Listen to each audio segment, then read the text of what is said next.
Justice spatiale, c'est quelque chose d'assez simple, hein, c'est prendre en compte la dimension spatiale des injustices.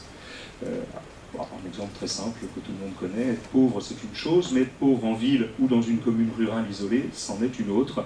C'est-à-dire d'un côté, si je caricature, on a un coût de logement plus élevé, et de l'autre c'est le coût des transports. Évidemment, la discussion est beaucoup plus complexe que ce genre de grandes considérations.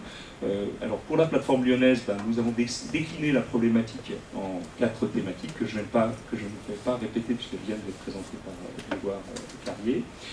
Donc j'en parlerai pas ici parce qu'on est là dans un séminaire d'ouverture, on ouvre la discussion, donc on va travailler, on pourra amener des éléments sur les différents sujets, les différents thèmes sur lesquels nous travaillons actuellement, mais je vais plutôt réfléchir de manière un peu générale à partir de 3 cas qui volontairement, d'ailleurs dans nos échanges de préparation de la réunion, on a bien choisi de ne pas prendre des cas qui concernent le Grand Lyon pour laisser la réflexion ouverte pour tous ceux qui pourront intervenir après. C'est dans ce contexte-là qu'on a vu aussi surgir une préoccupation des métropoles, une injonction de l'État à ce que les métropoles se préoccupent de leur rapport avec les autres territoires, donc péri-métropolitains.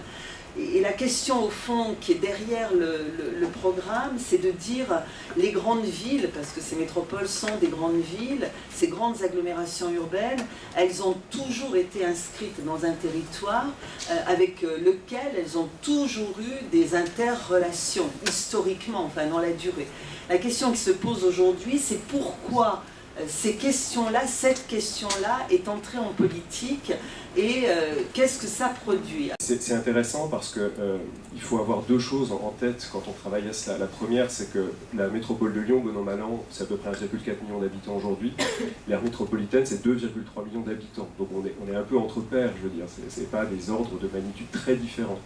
La croissance de ces 2 parties, donc les millions d'habitants de l'aire métropolitaine qui ne sont pas dans la métropole, et la croissance de la métropole elle-même sont à peu près les mêmes. C'est ce qu'on a constaté au cours des dernières années, c'est la projection qu'on a dans les années à venir. On est à peu près à 1% de croissance des 2 ensembles, et donc on va poursuivre cette dynamique à la fois donc, dans la métropole, dans les territoires eux-mêmes, et entre la métropole et ces territoires.